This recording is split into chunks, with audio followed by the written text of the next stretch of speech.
Morgan Show.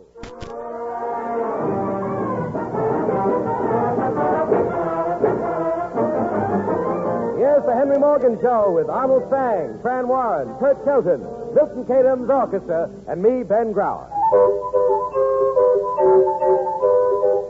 And here's the star of the Henry Morgan Show standing on his favorite corner in front of the cigar store. Good evening, anybody. Here's Morgan.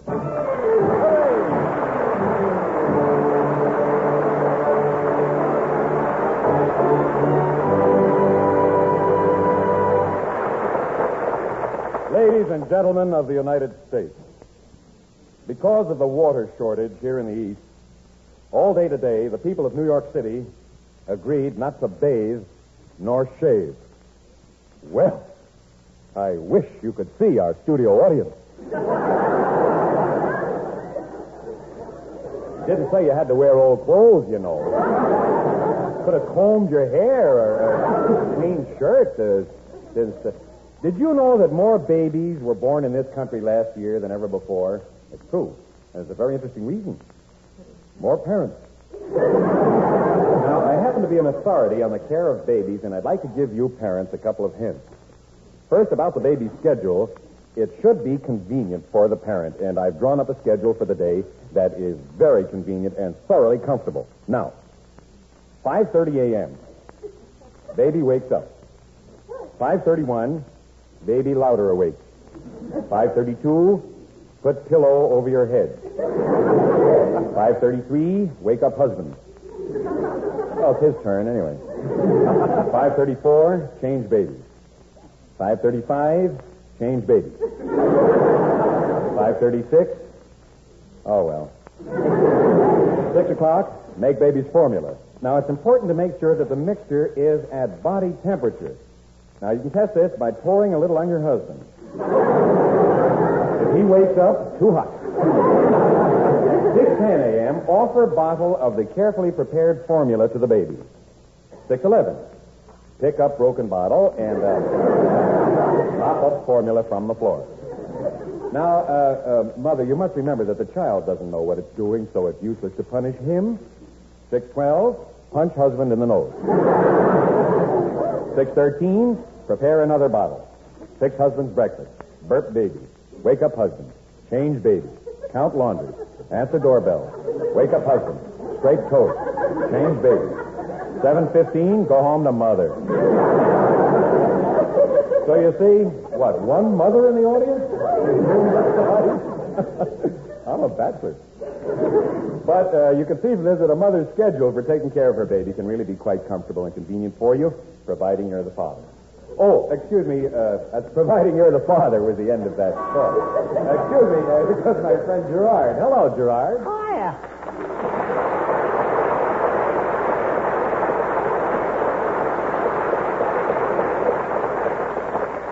Say, Gerard, you look all bruised. What's happened to you? I was in a terrible fight. No kidding. With whom? Santa Claus. What? In front of Macy's. What are you talking about? I'm coming out of Macy's from doing some Christmas shopping, see? So this big, fat Santa Claus asked me to throw a dime in his pot. I throw a quarter in, and I'm waiting. For what? For my change. Oh, well, what did Santa say when you asked him for the change? Out loud, he keeps saying, thank you, sir. Yeah? And under his breath, he says, scram, you little bum. Santa Claus? Did he finally give you your money? Not that tight wad. What do you mean, tightwad? Hank, you know how big and fat he is. Yeah? Money belt. Don't be silly. That jolly old Santa Claus wears a money belt. Hank. Yeah? What do you think makes him so jolly? Oh, that's just nonsense. That jingling you hear ain't sleigh bells, you know. Look, did he give you your 15 cents? I keep asking him, but he don't answer. What's he do? He waves his beard in my face and he sings jingle bells at me. So? So finally, I reach into the pot to get my own change. Uh-huh. All of a sudden, I hear a ringing in my ears. What was that? Santa was hitting me over the head with his brass bell. And he keeps singing. singing jingle bells, jingle all the way. Gee, that must have hurt. 2 whole choruses. Finally, I got mad. I don't blame you. I jump up and I start to rip off his beard. You should have heard him scream. Why? It was his real beard. You know something? You could have gotten into trouble. Could have, he said. A little kid is standing there watching. Did he say anything? No. Good. It just bites me in the leg. What did Santa Claus do? He starts singing jingle bells again, so I run. Right, you're absolutely right. Get around a corner, and I start thinking about how the kid felt and about the guy's beard being real and everything. No. Well, I don't want to take any chances. I could be wrong. No. So I go back and I'll put another quarter in a pot. That's nice. And then I ask him to bring me a sled. Well, I hope you get it, Gerard. See you around. Likewise.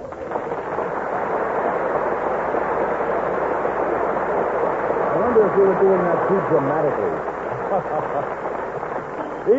Egad, 'tis late. I was due at my broadcast an eon ago. Taxi! Haste! Haste!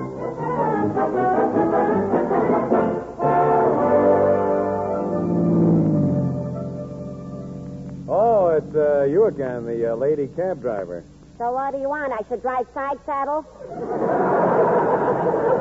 Well, no, I was just a little surprised. Why do you think I drive a taxi? So I can go to school during the day. Really? What are you learning? How to drive.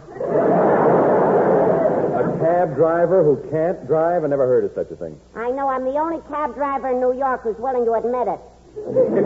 I don't understand how you ever passed your driver's test. Who passed? Oh. Tell me, have you had any accidents? Just one. Oh, that's not bad. Since lunchtime. Well, what happened? I hit a pigeon. Pigeon? How could you hit a pigeon? Wasn't easy. I had to go a foot off the ground to get him. As a lady taxi driver, I guess you've had a lot of experiences. Yeah, like last night, I picked up 2 sailors. They got into the cab. Who said anything about a cab? I was off duty.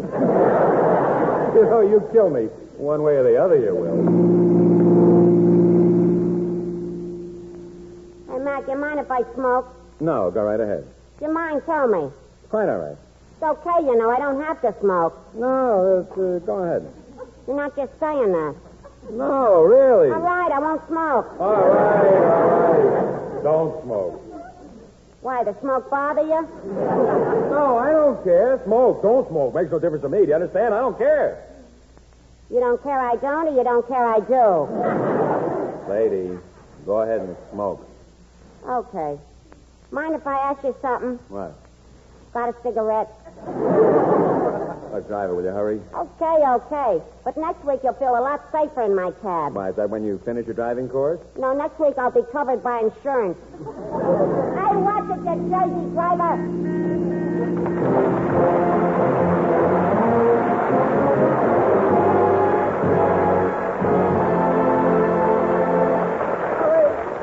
Good evening, anybody. Fran Warren is going to sing Irving Berlin's White Christmas. The sentiment will be heartily endorsed by people who hope to get skis or sleds, snowshoes, toboggans for Christmas, or mayhap dote on the erection of snowmen in igloos. White Christmas, Mandu.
Christmases be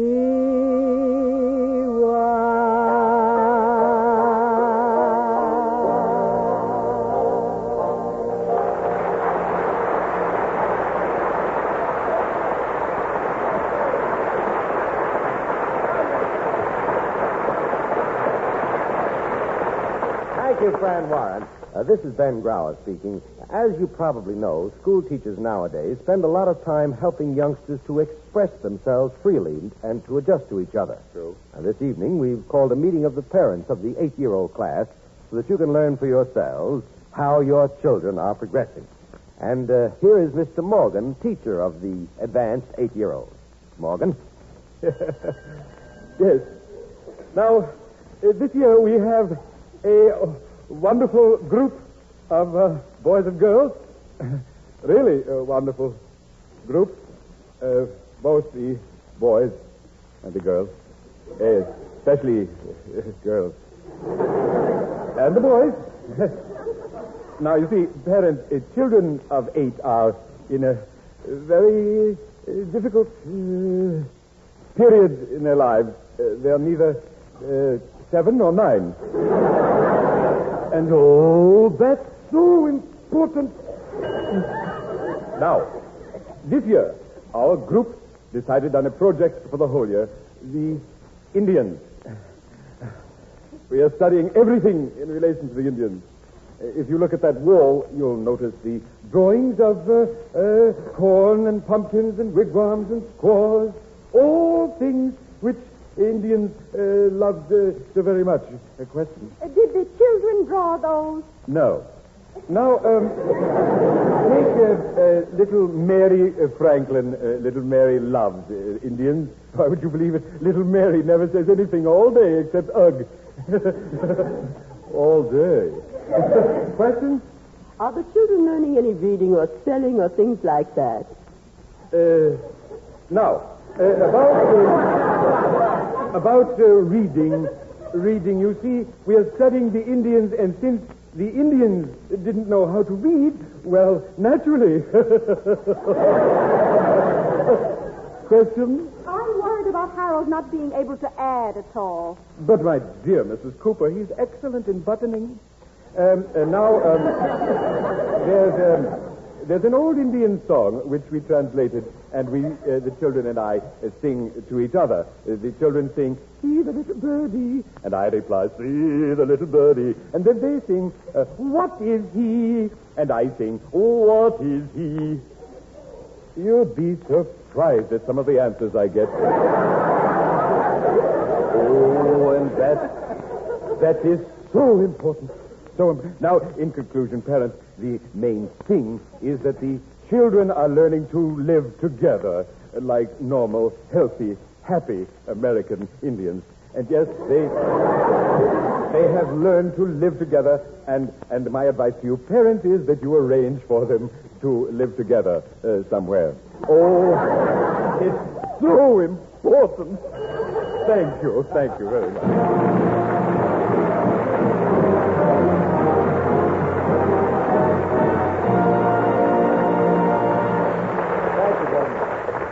A few moments ago, Fran Warren paid tribute to snow. Now we make a slight bow in the direction of ice with Bernie Green's arrangement of the Skater's Waltz, played by Milton Cadams in the orchestra. The trombone virtuoso is Abe Pearlstein.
You know, Ben, What, Henry? Oh, it's not you know. I was supposed to say, Ben. It's a question. Hey, Ben. Yeah. Would you say that, we've got a lot of children's stuff here. Would you say that children who listen to this program really learn anything? Oh, I think they do. They do? Yes, I think they learn that they can listen to this program and watch television at the same time. That's true. But, Ben, I have an idea for how kids can learn something from this program. We ought to do a kids' quiz show. Would you introduce it? Why, that plays here.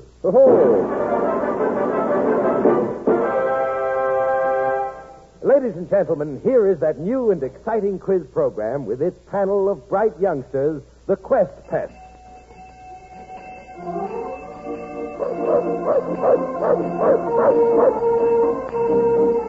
And here he is, the kid's favorite quizmaster, Uncle Joe Morgan.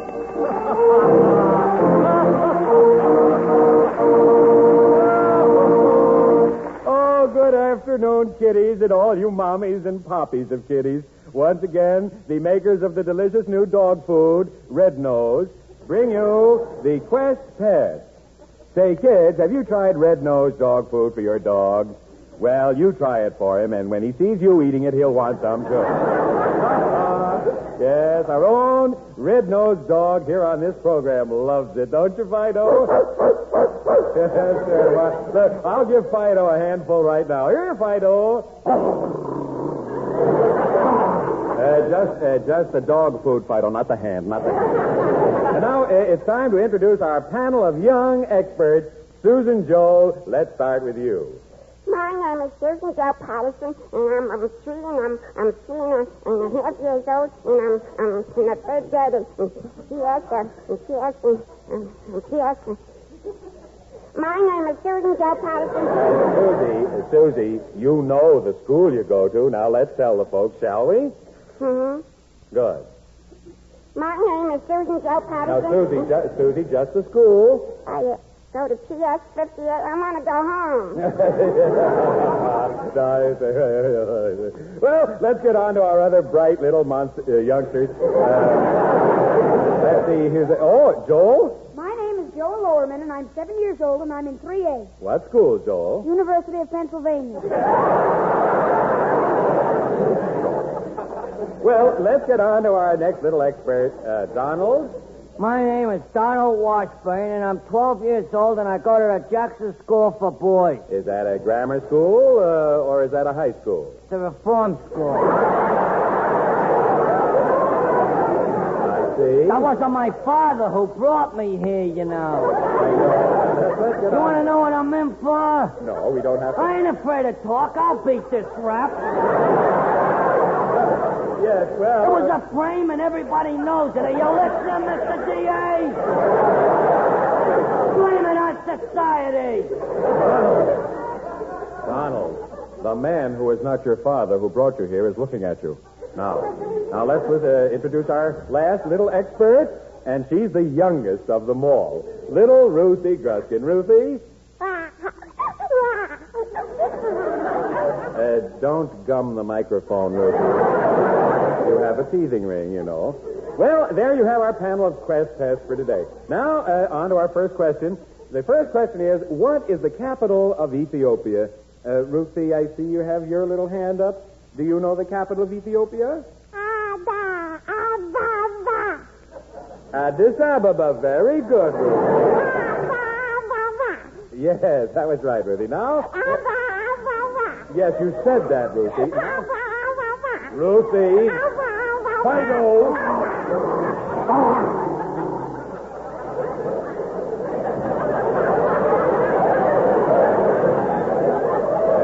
Now, kids, we're all acquainted with electricity and the distribution of lumen. May I see the word, Uncle Joe? Yes, it's this word right here. Luminosity. Show off. Now, the question is, are all the parts of the visible light given out by the discharge traversed by the same current? Hands, anyone? Susie. My name is Susan Joe Patterson. Yes. Thank you, Susie. Anyone else? Well, is ionization present? Anyone else? Uncle Joe, is ionization present? Anyone else? Uncle Uncle Joe, I can't answer the question unless you tell me. Is the radiation in this case a necessary consequence of ionization? That's right, Joel. Ask questions, that's the way we learn. Now, let's get on. But, Uncle Joe, if there's ionization... Joel, shut up. But does the light come from energized electrons? Joel? Or from ionized molecules? Fido?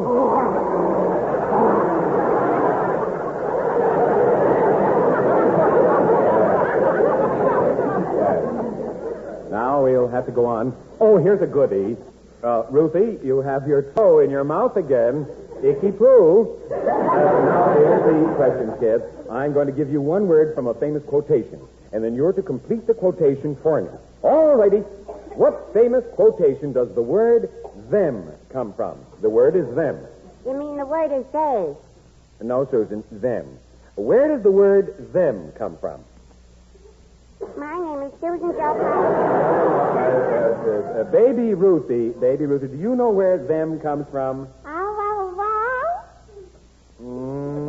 No, but that was close. Anybody else? Donald. I want to go back to reform school. Now, Donald. Put me in solitary. Give me the cold hole. Send me on the rock pail, but let me out of here. Donald, please. The man who's not your father has his hand in his pocket. Who can answer the question? The word them comes from what famous quotation? Oh, I suppose I'll have to answer this one, too. Oh, good for you, Joel, you little, good for you. What's the answer? The word them comes from Hamlet, Act 3, Scene 1. The complete quotation is, to be or not to be. That is the question. Whether it is nobler in the mind to suffer the slings and So arrows... where's the word already? To suffer the slings and arrows of outrageous fortune... Well? Yes, Joel, well? Or to take arms against a sea of trouble and by opposing end them. Hooray. Don't be so smart, Donald. You couldn't answer that question. So neither could you. True, I couldn't. Well, let's get on. Now, Quiz Fest, I'm going to imitate a number of characters, fictitious and real, and you're to tell me who you think they are. Won't that be fun? You. Donald, how'd you ever get on this program anyway? You know. All right, well, we will... And it was in cold cash, too. Never mind about that. Did you hear that, Mr. D.A.? And there's a couple of other things I could tell you. I can name names. Donald, Fido is looking at you.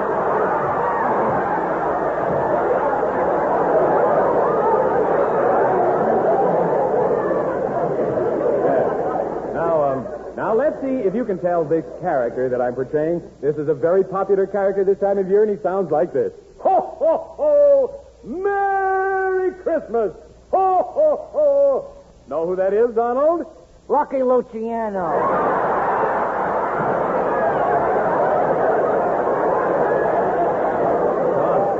Well, I don't know. I started just like him. Of course, I ain't spoke to him for a long time. Anybody else? Susie, what is the name of that character I just imitated? Name? Yes, the name. My name is Susan Joe Patterson. No, not your name. Now listen again. Ho, ho, ho, Merry Christmas, ho, ho, ho. Now, if somebody's got enough, I'll give you a hint. Donald, if you're very good, he's the jolly fellow who brings you something for Christmas. What would you like for Christmas? A lawyer. I'll stuff one in your stocking. Now, Quiz Fest, here's another imitation. See if you can tell me what famous radio character this is. A famous radio character, and he sounds like this. Well, Portland. Gee whiz. Who's that? Lucky Luciano. No, that character was Fred Allen. That's the way he talks? Yes. Sounds just like Lucky Luciano. Well, good for... Now, kids, for our problem corner, each week, you know, we try and solve the problems that other little boys and girls send in to us. And here's a problem from little Emily Paley, and she has quite a problem. She writes, I want a new bicycle for Christmas. How can I get my daddy to buy me one? Well, kids, any ideas?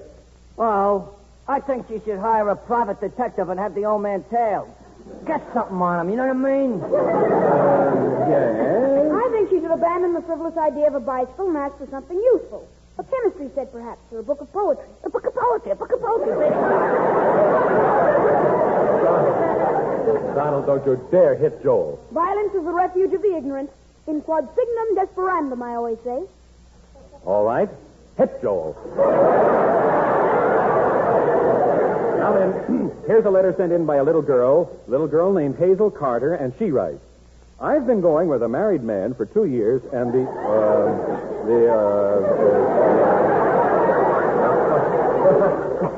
well, it's evidently a mistake, children. Go on, read the rest of it. I think not. I go on. You wouldn't understand it. It's a bit over your innocent little head. What's the matter? The guy's wife find out? What's the matter, Miss Poe? This unfortunate girl is obviously the victim of an unscrupulous wrench. Yes, well... This dame needs a mouthpiece. Yes, of course. Let us get a divorce. It's the eternal triangle. The dame's obviously playing.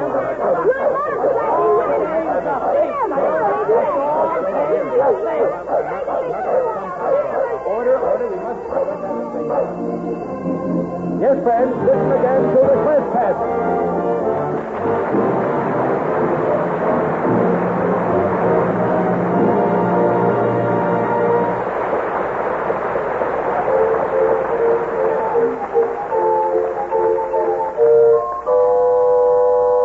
That's funny. When I said we should have chaos at the end, I didn't mean that kind of chaos. I meant the other kind of chaos. Well, Morgan will be on the same corner in front of the cigar store again next week at the same time. In other words, thank you and good night. The Henry Morgan Show with Arnold Stang, Fran Warren, Fred Shelton, Dinah Rayburn, Brad Barker, Ivan Curry, and Milton Cadams in his orchestra. Morgan himself will be back in this corner in front of the cigar store next week at this same time. The Henry Morgan Show is produced by Kenneth McGregor. This is Ben Grauer speaking. What's on NBC tomorrow? If Christmas still seems a long way, here's the way to catch up with the holiday. Set your dial for NBC tomorrow morning and hear the Fred Waring Show. Yes, you'll catch the Christmas spirit listening to your favorite Christmas carols, a story about Little Orley, and all the good cheer of the Pennsylvanians. Remember, it's tomorrow morning, the Fred Waring Show on NBC.